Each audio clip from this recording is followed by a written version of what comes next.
Hello everyone. Keep in mind this video is for beta testers only. Do not share or show this link to anyone. It shows beta features and keep in mind you are under NDA, so do not show this to anyone else. Keep it in the beta forum. I want to show you here some things I'm doing right now because I'm working on the manual describing all the features of our new all-purpose fields. So in this scene I just created a simple position board and have particles shooting up.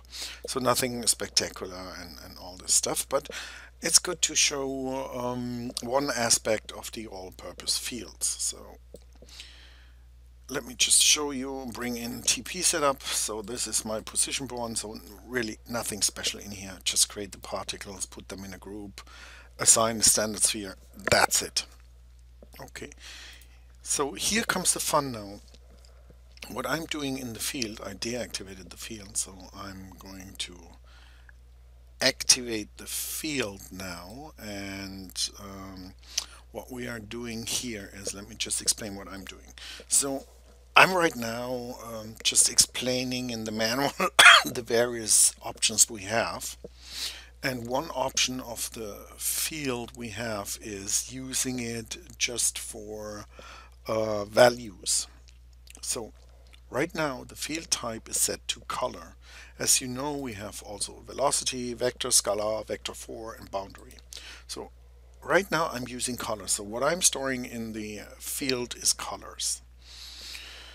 And most of the time users will think, or I imagine that the biggest problem is how can I fill a field and how can I use it. So what I'm doing here is a very simple setup. It works out of thin air. There is nothing we have to do or complex things we have to do. It works out of thin air. So what I'm doing is the next thing you need to have is an initiator. You need to fill or create the field or tell it the parameters. So what we are doing here is we just create a box. That's all, with the dimension and the position, and that's it. So that's our initiator, and I get out of this initiator the position, the relative position of our cells and the index of our cells. So, and what I'm doing here is I use the accumulate to fill the field, and the accumulate gets the cell index position and the value I want to fill in. Right now I want to fill in the value of a color. And here comes the little trick where I say we fill this 3D field out of thin air. We are using a texture map and I'm using a 3D gradient. So this is a real 3D gradient. Most of you will have no idea what this means and that even a 3D gradient exists on this planet. Yes, it exists. It's the most powerful material you can ever have. And this material is part of Final Render.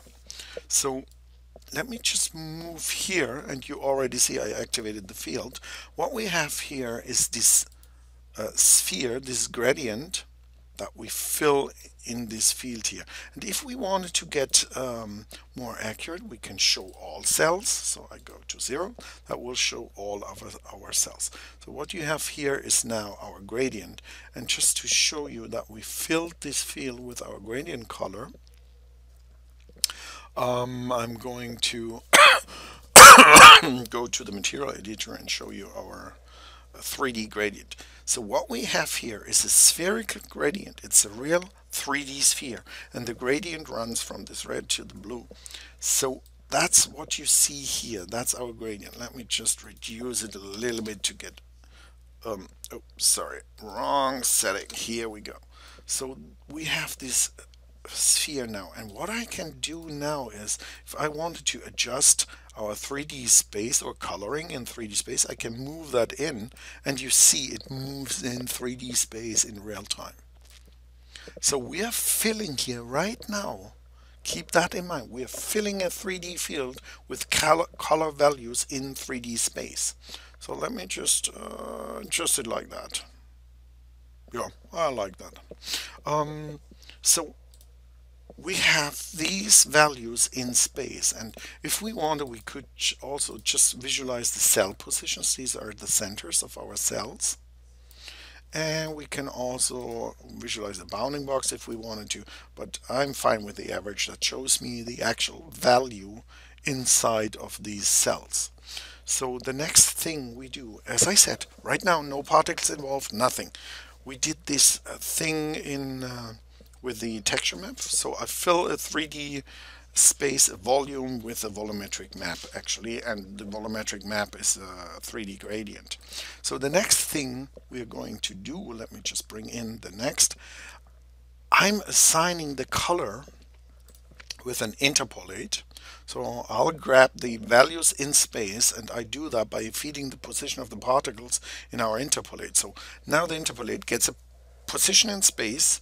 When this position is inside our field, it will interpolate automatically based on the position in space, the color, and I will output the color into our vertex color in the standard shape.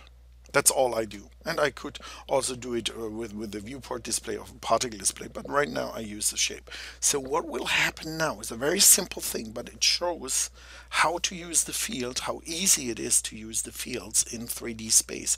When we now, let me just close that, play back, you will see as our particles travel through this space, through our field, they will get the color, the interpolated color of the 3D field.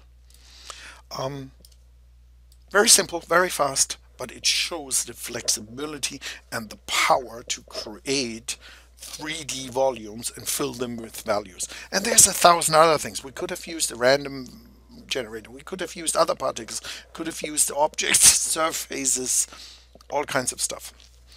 Okay, I hope you enjoyed that, and please keep on testing the fields. I'm sorry, I'm still fighting the cough. I had a flu some weeks ago. I'm still fighting to get rid of this cough. I'm sorry for that. But please keep on testing. We want to release very soon drop 6, and the main feature is these fields and how to use these fields. Okay, I hope this gives you some ideas, and have fun trying it out. Thanks.